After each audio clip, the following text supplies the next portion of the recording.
you call this food? My dog wouldn't eat this garbage. Richard Thornton held up the plate. Coco Van, 4 hours of work, and dumped it in the trash. 42 diners stared. Marcus, I don't pay you to cook like you're back in some hood kitchen. This is a 200 a plate restaurant. Do you understand what that means? Standards. Marcus Hayes, 42, 18 years at Bordeaux, stood silent, fists clenched. Yes, chef, I'll redo it. Richard wiped his hands on Marcus's towel, dropped it on the floor like a used napkin. Good, and next time remember, you work for me now, not my dead uncle. The kitchen went silent. Deandra, the young line cook, stared at his shoes. Nobody moved. Marcus bent down, picked up the towel, folded it, placed it on his station. Then he smiled just for a second. Understood, chef. What Marcus did 3 nights later at 30 Odrada changed everything. 6 months earlier, Bordeaux's restaurant had been a different place. Antoine Mercer, 68, white hair, hands that still moved like a conductor's, would stand at the pass, calling orders in French and English. The kitchen smelled like butter and wine and fresh thyme. The staff meal was family style at 20:30, everyone eating together. Antoine always saved Marcus the best cut of steak. You're not just my sous chef, Antoine had said once, arm around Marcus's shoulders. You're the heart of this kitchen.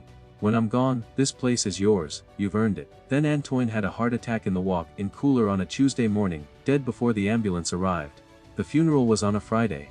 By Monday, Richard Thornton, Antoine's nephew, 29 MBA from Wharton, 0 cooking experience, walked through the door with a leather portfolio and 3 men in suits. I'm the new owner, Richard announced to the staff. We're going to modernize, streamline, maximize profitability. Marcus stood in this back, still wearing the black suit from the funeral. Richard's first week, he fired Claudia, the 60-year-old Latina pastry chef. Too expensive. Second week he replaced the fresh fish supplier with Cisco frozen, better margins. Third week, he cut the staff meal. Your employees, not family. Marcus watched it happen, watched the kitchen empty out, watched Richard sit in Antoine's office, now repainted gray, making phone calls about flipping the property. But Marcus stayed. He had Nia's tuition, he had rent, he had 18 years of his life in these walls. And every day, Richard made sure Marcus knew exactly where he stood. Week 4, Marcus was breaking down a duck. Marcus, did you actually go to culinary school, or is this just street knowledge? Culinary Institute of America, chef class of 2005, top 15%. Huh, CA impressive. I'm just surprised they teach French technique to people like you. Yes, chef. Week 7. Marcus had made a beurre blanc with a touch of smoked paprika, something Antoine used to love. This sauce is too ethnic. Our clientele expects classic French, not whatever fusion experiment you're doing. It's a to 4 teaspoon, chef, just to add depth. I don't care if it's a grain. This is Bordeaux, not some soul food kitchen trying to play upscale. Remake it. Marcus poured it down the drain, started over. Week 9. Richard hired Chef Brandon, 24, white, 6-month online culinary program. Marcus, I want you to report to Brandon. He's going to help us modernize the menu. Chef, I've been cooking French cuisine for 18 years, and Brandon has fresh ideas. Maybe you can learn something. Marcus taught Brandon how to make demi-glace, how to temper chocolate, how to bruise without cutting himself. 3 weeks later, Richard promoted Brandon to innovation lead with a salary higher than Marcus had ever made. Week 14, Richard stood over Marcus's station watching him make pas choux. Marcus, are you sure this is right? It seems complicated. It's the classic method. Chef, I just think we should keep things simple. Our customers aren't looking for show-off techniques. Deandre working the next station bit his tongue so hard he tasted blood. By week 20, Marcus kept a leather notebook in his locker, Antoine's last gift, 3 days before he died. Inside, recipes, techniques, notes in Antoine's shaky handwriting and a sealed letter. Open when you need me most. Marcus hadn't opened it yet, but he carried it every day. Richard noticed once. Cute little cookbook. You write your own recipes. It was Chef Antoine's. Oh well, that's sweet, sentimental. But you know what Antoine always said, never live in the past. Antoine had never said that, not once. Week 23, Richard scheduled a VIP investor dinner for Friday. Marcus overheard him on the phone. Yeah, we're cleaning the house, getting rid of the old guard who think this is still 1985. The location's worth millions. The food, who cares? It's about real estate. Marcus stood in the walk-in, hidden behind the milk crates, hands shaking. That night, he sat at his kitchen table, opened his laptop, bank account $3,000. Naya's tuition $8,000 due in 2 weeks. He picked up Antoine's notebook, ran his fingers over the leather. The sealed letter practically glowed. Not yet, he thought, but soon. That night, 11:00, Marcus sat at his kitchen table, staring at the severance package, white envelope, his name printed. 3 months' salary inside, the price of his silence. Nia came home from class, saw him there, the envelope unopened. Dad, what happened? Marcus told her everything. The trash bin, the humiliation, the offer, the deadline. Friday. Nia's hands balled into fists. You should sue him. That's discrimination, baby. The world doesn't work like that. Not for people like us. So, you're just going to quit. Let him win. Marcus looked at her. 19 years old. His daughter. His reason for everything. She had his eyes. She had her mother's fire. I don't know what I'm going to do. Nia left the room. Marcus sat in the quiet, the severance envelope, Antoine's notebook beside it. He picked up the notebook, leather-worn soft, pages thick with Antoine's handwriting. He'd carried it 6 months and never opened the sealed letter in the back. His fingers found it now, tucked against the back cover, his name in Antoine's shaky script. He broke the seal. Marcus, if you're reading this, something has gone wrong. Richard probably inherited the restaurant. He's my blood.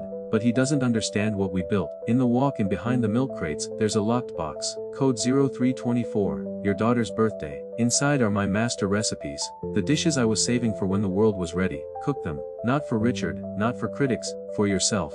For the people who need to see that excellence has no color. Cook them in our kitchen. Use my key. It's in this envelope. Come at night. Cook like your life depends on it. Because Marcus, someone's life does. Someone out there needs to see you shine. Make me proud, Antoine. Marcus's hands shook. He reached into the envelope, found the key, small brass familiar, the back door key to Bordeaux. Nia returned, stood in the doorway. Dad, what is it? Marcus looked up.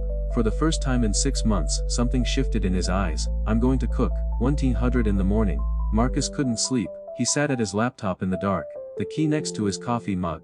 Antoine's letter smoothed flat on the table. He typed Simone Cartier into the search bar. Food critic, National Culinary Review, 22 years in the industry. Her reviews could make or break restaurants. 3 months before Antoine died, she'd written a piece about Bordeaux. One of the last true artists in American cuisine. Antoine Mirier doesn't just cook, he creates memories. Marcus scrolled through her articles, found one from 2 weeks after Antoine's funeral. A tribute. The industry lost more than a chef. We lost a guardian of something we're forgetting. That food is not a product, it's soul. He clicked on her contact page, stared at the email address. What was he doing? This was insane. She wouldn't respond. She'd think he was crazy, or worse, she'd tell Richard. But Antoine's words echoed, someone out there needs to see you shine. Marcus opened a new email. Miss Cartier, you know Chef Antoine Mercer, there's something you need to see. Come to Bordeaux Restaurant 30 Ozada, M, this Friday. Use the back door. Come alone. I know this sounds strange, but Antoine would want you there. Marcus Hayes. His finger hovered over send. If she came, everything would change. If she didn't, he'd be cooking in an empty kitchen at 3:00 in the morning, risking his job, his future, everything for nothing. He thought about the trash bin, the towel on the floor, the way Richard's voice carried across the dining room, the way the mother at table 12 had looked at her daughters, gathering her purse, leaving early because she couldn't watch anymore. He thought about Nia, about the tuition he couldn't pay, about 18 years in a kitchen that used to feel like home. He thought about Antoine's hand on his shoulder. You've earned it. Marcus clicked send.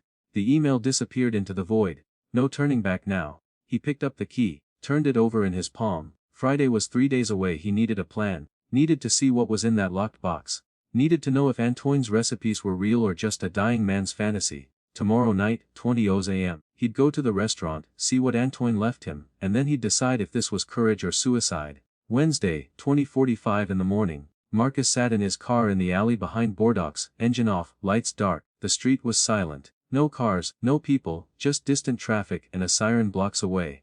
He'd been sitting there 20 minutes, the key in his hand, trying to convince himself this wasn't insane, breaking into a restaurant, cooking without permission.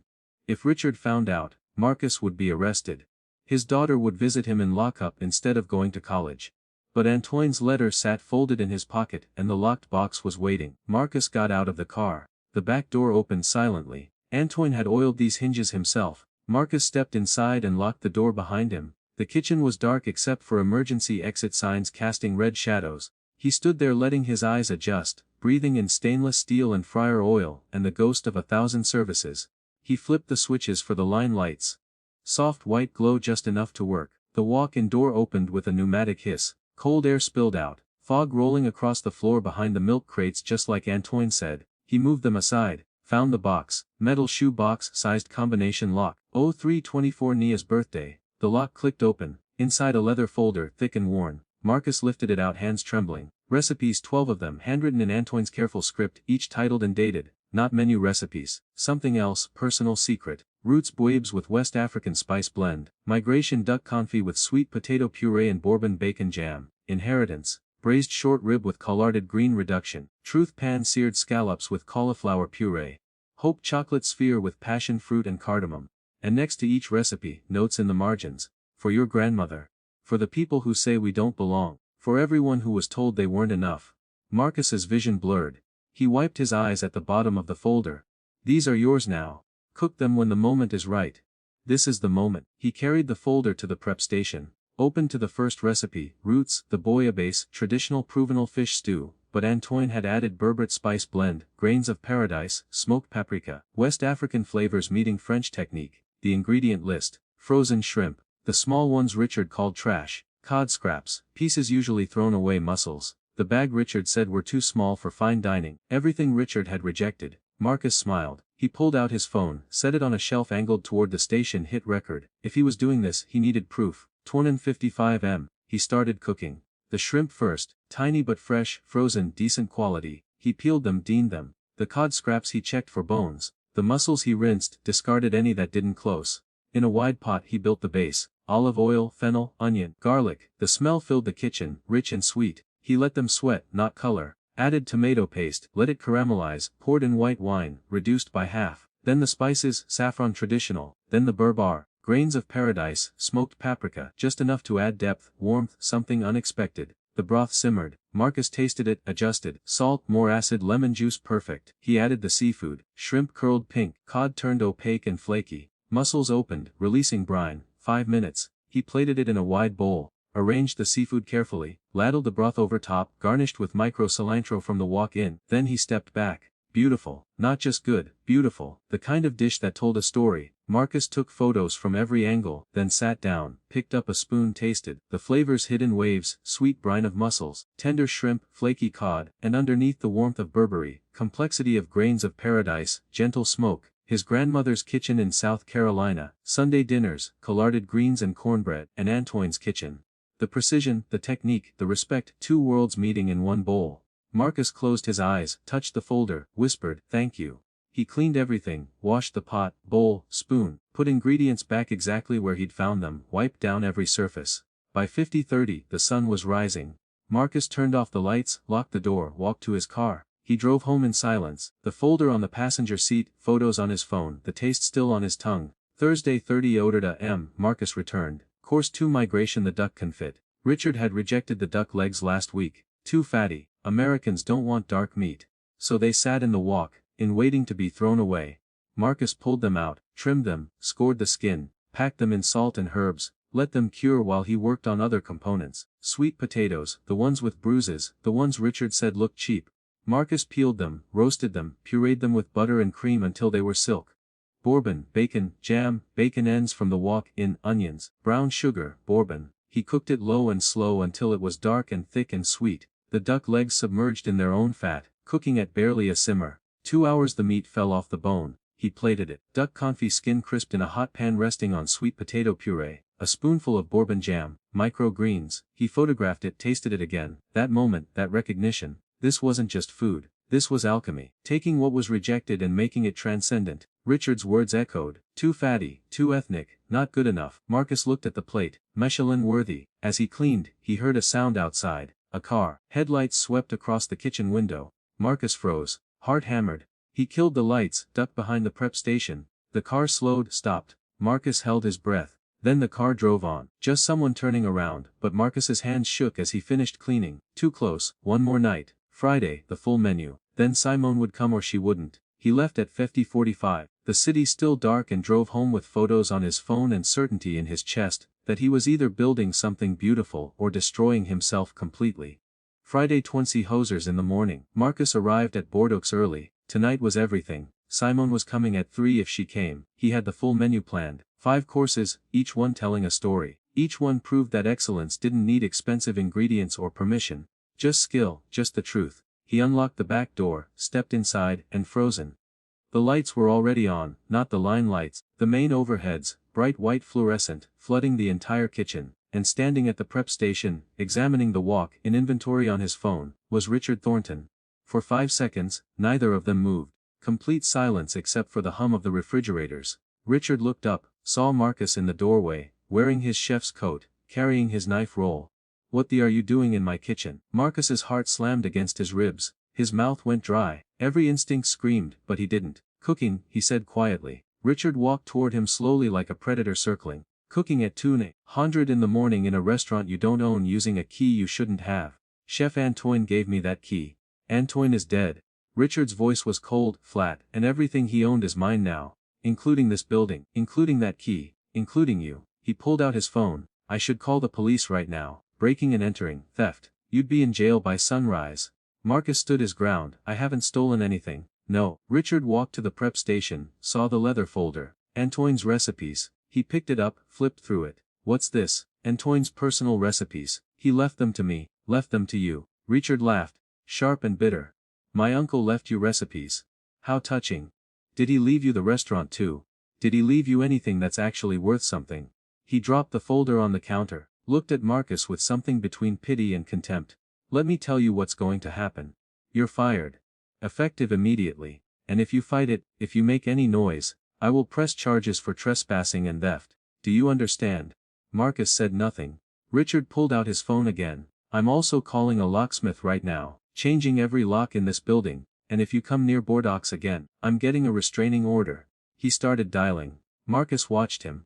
Watched the man who'd inherited everything Antoine built, who'd thrown away the staff, the quality, the soul, who was now about to throw away the last person who remembered what this kitchen used to mean, and in that moment Marcus made a decision. "You're here at 20 am," he said quietly. Richard stopped dialing. "What? You're here at 20 in the morning alone, checking inventory on your phone." Marcus gestured around the kitchen. "Why, that's none of your the restaurant is failing." Marcus' voice was calm, steady. "Revenue is down 40% since you took over. The investors are asking questions. The reviews are getting worse, and you don't know how to fix it because you don't know how to cook." Richard's jaw tightened. "Get out, that's why you're here. You're scared." "I said get out. You walked in on me tonight because you couldn't sleep. Because you know something's wrong and you don't know what it is." Marcus took a step forward. "But I do." Richard stared at him, and for just a second Marcus saw it. Not anger, fear. "The problem isn't the ingredients," Marcus continued. "It's not the staff, it's not on the menu. The problem is you're trying to run a restaurant like it's a spreadsheet, but food isn't numbers, it's people. It's a story, it's soul. I don't need a lecture from the Taste It." Richard stopped. Marcus gestured to the prep station. "I was going to cook tonight. 5 courses from Chef Antoine's recipes, the ones he never published, the ones he saved for when the world was ready." He looked Richard in the eyes. "You want to call the police? Call them. You want to fire me? Fine, but first, let me show you what this kitchen can do. Let me show you what you inherited." Richard's hand was still on his phone. His finger hovered over the screen. Marcus pulled out the first recipe card. Laid it on the counter. 30 minutes, he said. 1 dish. If you don't think it's worth your time, I'll leave. I'll sign whatever you want. No fight, no lawsuit, nothing. And if I do think it's worth my time, then you let me cook the rest.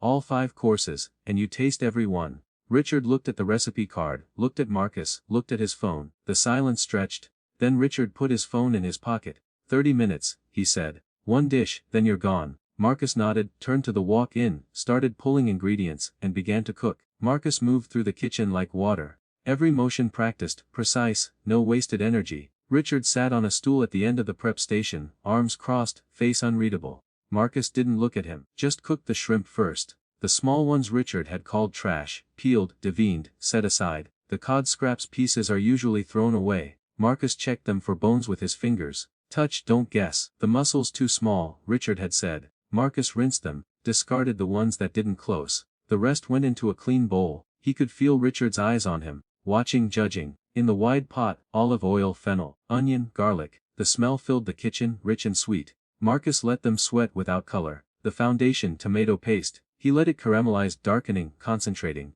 Then white wine. The pot hissed. He reduced it by half, then the spices. Saffron first, traditional, the threads blooming in the hot broth, turning it gold. He let it caramelize, darkening, concentrating. Then white wine. The pot hissed. He reduced it by half, then the spices. Saffron first, traditional, the threads blooming in the hot broth, turning it gold. Then the Burberry 1/4 teaspoon Ethiopian spice blend, warm and complex grains of paradise. West African pepper, citrusy and bright smoked paprika. A whisper. Richard leaned forward slightly. Marcus saw it in his peripheral vision. The broth simmered. Marcus tasted it, adjusted, salt more acid, lemon juice, tasted again, perfect. He added the seafood, shrimp, cod mussels, barely bubbling, 5 minutes. The shrimp curled pink, the cod turned opaque, the mussels opened, releasing their brine. Marcus plated it in a wide white bowl, arranged the seafood, ladled the golden broth over everything, garnished with micro cilantro. He slid the bowl across the counter to Richard, 28 minutes. Richard stared at it. The colors, the composition. He picked up a spoon, hesitated, then tasted. His expression changed instantly. Shock. His eyes widened. He sat back, took another bite, the shrimp, another, the cod, one of the mussels. Silence, just eating, just tasting. Finally, he put down the spoon, looked at Marcus. This is. He stopped. Started again. How did you? He couldn't finish. Marcus said nothing, just watched. Richard took another bite, closed his eyes. This is Michelin level, he said quietly. He looked at the bowl again, at the ingredients, the rejected shrimp, the scraps, the 2 small mussels. You made this from trash. I made it from what you threw away, Marcus said. Richard was quiet. His hand rested on the counter, his fingers drummed once, twice, then he looked up. Show me the rest. Marcus turned back to the walk-in, pulled out the duck legs, the sweet potatoes with bruises, the bacon ends. Richard watched, silent now, not speaking, just observing. Course 2 migration. The duck legs rejected last week as too fatty. Marcus trimmed them, scored the skin, packed them in salt, thyme, bay leaves, set them aside to cure. The sweet potatoes, the ones Richard said looked cheap. Marcus peeled them, cut them into chunks, tossed them with olive oil into the oven at 400 degrees. The bourbon bacon jam, bacon ends, the irregular pieces no one wanted. Marcus diced them, rendered them until crispy, added onions, let them caramelize, brown sugar, bourbon, vinegar, simmered until thick and dark. The duck went into fat, barely simmering, low and slow, 2 hours. Richard checked his watch. How long is this going to take? Good food takes time. I don't have all night, then leave. Richard didn't move. While the duck cooked, Marcus prepped course 3 short ribs, tough cuts Richard never used. Marcus seasoned them, seared them hard until dark and crusted. Into a braising pan, red wine, stock aromatics, into the oven. Course 4 frozen scallops, small, shoved in the back of the freezer. Marcus thawed them gently, patted them dry. Course 5, Cisco chocolate, the cheap stuff. Marcus tempered it carefully, patiently, formed it into thin spheres using a mold. By 30:15, the duck was done. Marcus pulled it from the fat, crisped the skin in a hot pan until it shattered like glass. The sweet potatoes he pureed with butter and cream until silk. Plated it, duck leg skin up, sweet potato puree underneath. Micro-greens. He slid it to Richard. Richard cut into it. The meat fell apart. He took a bite, closed his eyes. Jesus, he said quietly. Marcus plated course 3, short ribs braised until tender, collard green reduction, cornbread crumble on top. Richard tasted it, said nothing, just kept eating. Course 4, scallops seared hard and fast, golden crust, cauliflower puree, white as snow, brown butter drizzled over top. Richard took one bite, then another, finished the plate. By 40 oated, Marcus plated course 5. The chocolate sphere on white. He poured warm passion fruit sauce over it. The sphere melted open, revealing mousse inside, studded with cardamom and gold leaf. Richard stared like it was magic. He took a bite, put down his fork. Marcus. His voice was different now, quieter, shaken. This is. I've eaten at 3-star Michelin restaurants. This is better than most of them. Marcus said nothing. You did this with ingredients I rejected, things I was going to throw away. Yes. Richard looked at the 5 empty plates. Looked at Marcus. Really? Looked at him. My uncle left this to me because my father destroyed his restaurant in Paris. Antoine thought I could do better. Thought I could learn. He paused. But I don't know what I'm doing. The admission hung in the air. And you've been here the whole time watching me fail. Why didn't you just leave? Because this kitchen has a soul, Marcus said. Antoine taught me that. Souls don't quit. Richard was silent. Then he stood, walked to the door. Marcus thought he was leaving, but Richard just stood there, hand on the door frame, looking out at the dark dining room. That food critic, Simone Cartier, she's supposed to review us next week. If she sees what we're serving now, we're done. He turned back. Could you make this for her? That's not how it works. What do you mean? You can't just copy dishes. The food is only this good because it comes from truth. You want this kitchen to sing, you need to let it be what it is. Richard was processing, overwhelmed. I don't know how. Then listen for once. Just listen. At that moment, the back door opened. Both men turned. A woman stepped inside. 60, white, short gray hair, sharp eyes behind wireframe glasses. She took in the scene. Richard, Marcus, the 5 plates. Well, she said. This is interesting. Simone Cartier. She'd come after all. Cartier. Richard jumped up from his stool. This isn't we weren't expecting. Simone stepped fully into the kitchen, closing the door behind her. She set her leather bag on a clean counter. I got an email. Someone said I needed to see something at 30 am. She looked at Marcus. I assume that was you. Marcus nodded. Richard's face went dark. Realization hit. You planned this. You invited her here without telling me. I invited her to see what this kitchen can do. This is sabotage. You're trying to undermine me. Make me look like gentleman. Simone's voice cut through the tension like a knife. I don't care about your drama. I'm here for the food. She gestured to the 5 empty plates in front of Richard.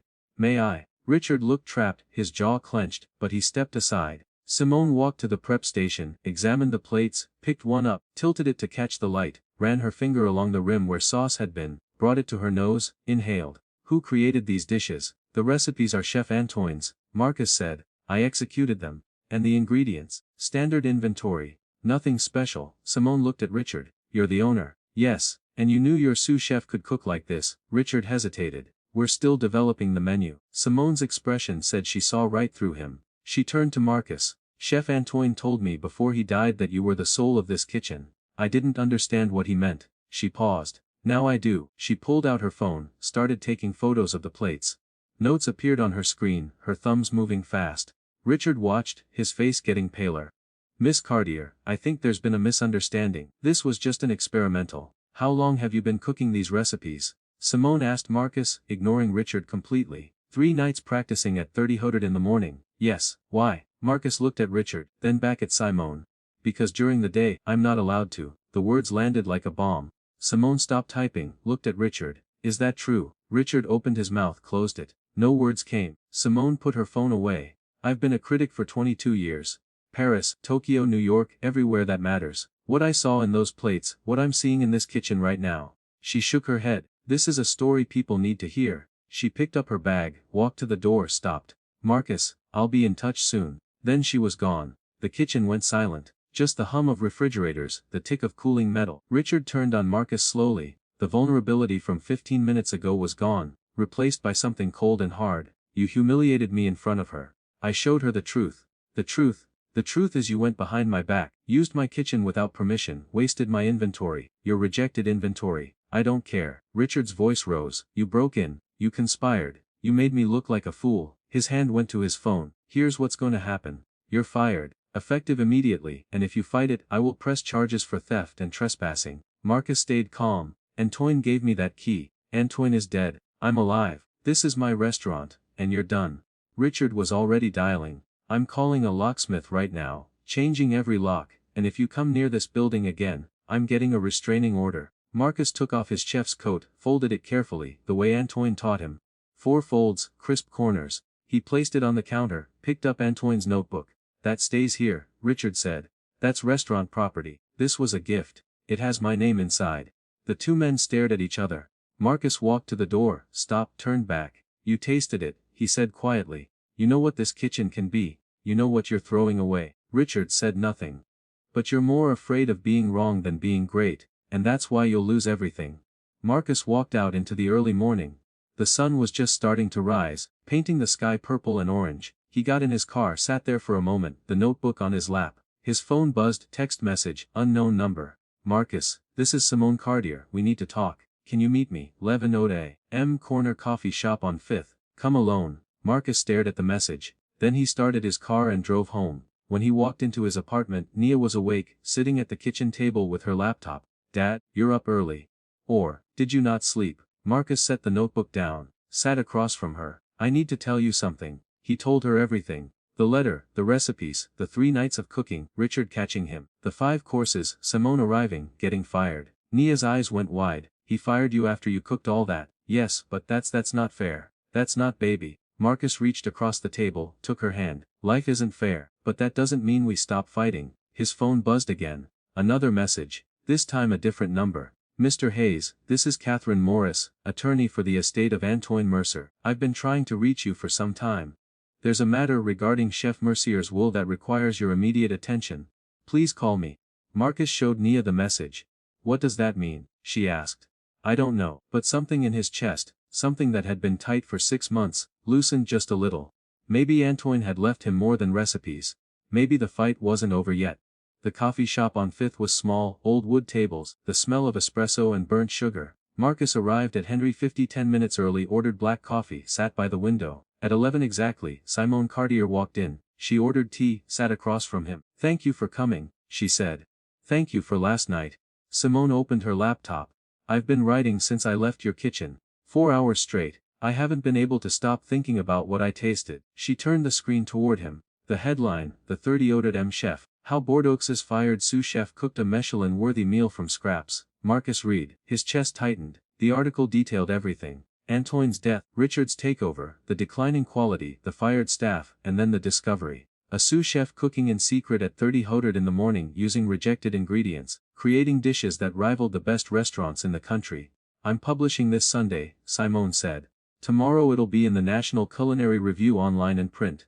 Richard will destroy me." "Richard already fired you. What else can he do?" Marcus was quiet. Simone leaned forward. "Marcus, this isn't just about you and him. This is about what's happening in kitchens everywhere. Talented people being overlooked, being dismissed, being told they're not good enough when the truth is they're better than the people in charge." She closed her laptop. "I'm running this story, but I wanted to tell you first. Give you a chance to prepare." Marcus thought about Nia, about rent, about the lawyer's message still sitting unanswered on his phone. "There's something else," he said. He told her about the lawyer, about Antoine's estate. Simone's eyes sharpened. "Have you called her yet?" "Not yet." "Call her now." Marcus pulled out his phone, dialed the number. Catherine Morris answered on the second ring. "Mr. Hayes, finally. I've been trying to reach you for weeks. I'm sorry I didn't." "Never mind. We need to meet today if possible. There's a provision in Chef Mercier's will that concerns you directly." "What kind of provision?" "Not over the phone. Can you come to my office 20 Marcus looked at Simone. She nodded. "I'll be there." He hung up, sat back in his chair. "What do you think it is?" Simone asked. "I don't know, but Antoine was always 3 steps ahead." At 20 Marcus sat in Catherine Morris's office.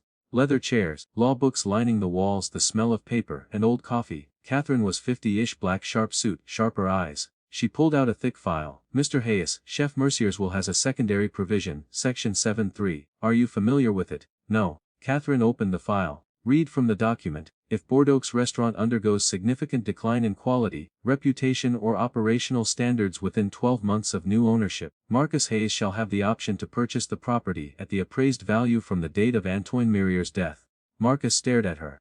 "What?" Chef Mercier anticipated this possibility. He knew his nephew. He knew what might happen. She pulled out another document. "He also established a trust. 200,000 earmarked specifically for you to exercise this option if needed." Marcus couldn't breathe. 200,000. The appraised value at Antoine's death was 450,000. Current market value is close to 900,000. The trust covers half. You'd need to find investors for the rest. And the decline, how do we prove that? Catherine smiled, pulled out her phone, showed him an email from Simone Cartier sent 1 hour ago. Attached the article pre-publication, plus documentation, revenue reports, health inspection scores, staff turnover records, Yelp reviews showing the decline. "Ms. Cartier contacted me this morning," Catherine said. "She thought this information might be useful." Marcus looked at the evidence. 6 months of Richard's management documented in black and white. The numbers didn't lie. "There's a deadline," Catherine continued. "The option expires 6 months from the triggering event, which means we have approximately 3 weeks. 3 weeks to buy a restaurant. 3 weeks to save it." Marcus sat back. His mind raced. "Even if I have the money, even if I can prove the decline, Richard won't just give it up. He won't have a choice. The will is legally binding. If we can demonstrate the decline clause has been triggered, the sale is automatic. He can dispute it in court," but she gestured to the evidence. "With this, he'd lose, and legal fees would bankrupt him." Marcus thought about Richard, about the fear in his eyes at 3 a.m., about the restaurant drowning in debt.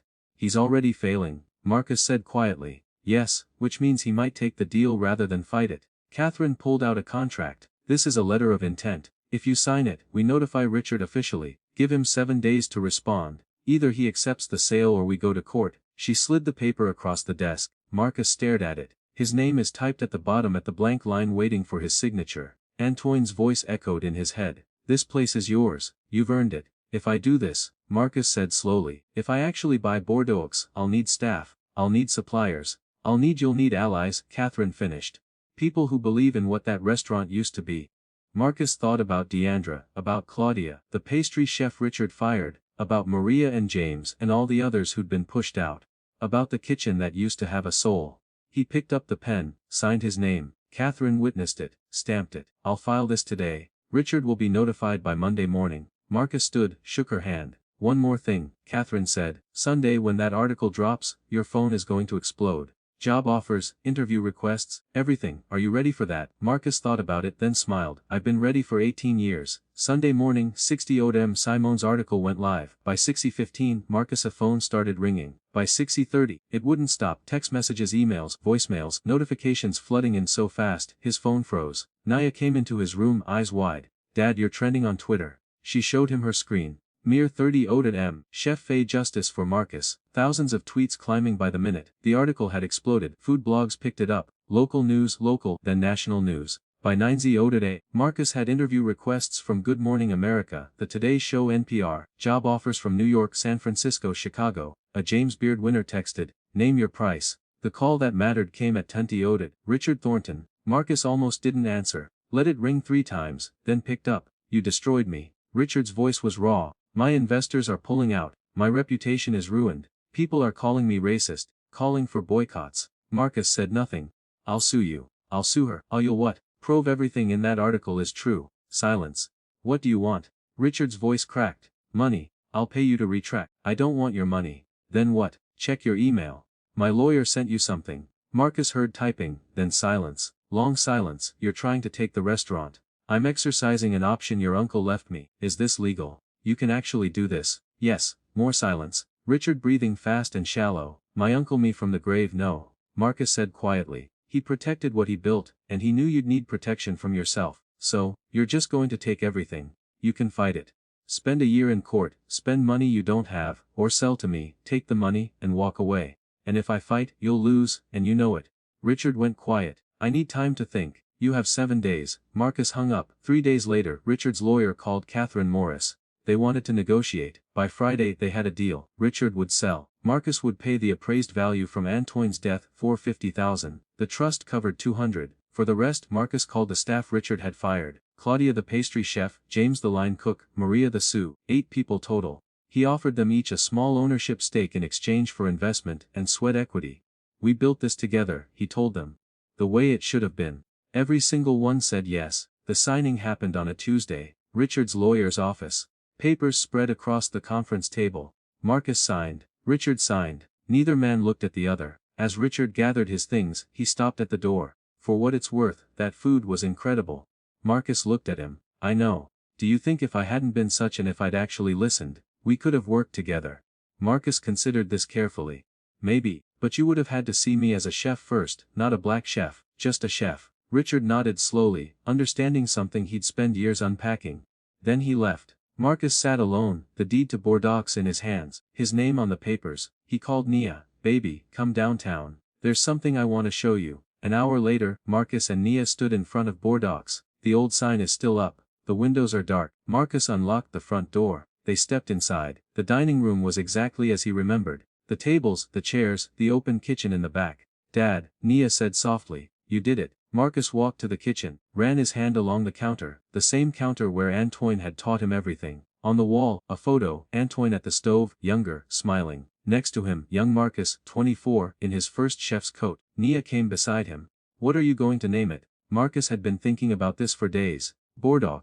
We keep the name, but we add something. He showed her the mock-up on his phone. Bordeaux by Marcus Hayes. A kitchen has a soul. Nia's eyes filled with tears. She hugged him tight. Marcus stood there holding his daughter in the kitchen that was finally his. Antoine's voice in his head. Make me proud. I will, Marcus whispered. I promise. 3 months later, the dining room was packed. Opening night, Bordeaux by Marcus Hayes. Critics sat at corner tables. Locals filled the bar. The reservation list was booked solid for 2 months. Simone Cartier sat at table 12, the same table where that black mother had walked out 6 months ago. Tonight, another black family sat beside her. Father, mother, teenage son wearing a culinary school hoodie. In the kitchen, Marcus stood at the pass calling orders. 2 duck 1 bobet, fire apps for 7. DeAndre worked beside him as sous chef. Claudia ran pastry. James handled the line. Maria expedited. The rhythm was perfect. The kitchen hummed. On the wall behind Marcus, the photo of Antoine, and below it, Antoine's notebook in a glass case. The plaque read, A kitchen has a soul. Antoine Mercier. During service, the father at table 12 asked to meet the chef. Marcus came out wiping his hands on his apron. My son wants to be a chef, the father said. But he's scared. Thinks the industry isn't for people who look like us. Marcus looked at the boy. What's your name? Terrell. Terrell, can I tell you something? The kitchen doesn't care what you look like. It only cares if you show up, work hard, and cook with truth. Everything else is just noise. The boy's eyes lit up. You want to stage here this summer, learn the stations. The father's eyes filled with tears. This was why Marcus fought, not for revenge, for this. After service 1 m. Marcus was alone in the kitchen cleaning down the way Antoine taught him. He turned off the lights, all except one. The light over the pass, the heart of the kitchen. It stayed on every night. A beacon. The 30 m light wasn't for secret cooking anymore. It was a reminder that excellence doesn't need permission. That talent doesn't wait for approval. That a kitchen lit up in the darkness isn't a crime scene. It's a lighthouse. If you were Marcus, would you have taken the risk or played it safe? There's one moment that changes everything. Rewatch and find the exact second Richard's face changes when he tastes that first bite. You'll see it. This story is for everyone who's ever been underestimated. Share it with someone who needs to remember their worth. Your talent doesn't need permission, it just needs truth. If this moved you, hit like. Share it with someone grinding in the dark. Subscribe because every week we tell stories of people who refuse to stay small. Now go show them what you're made.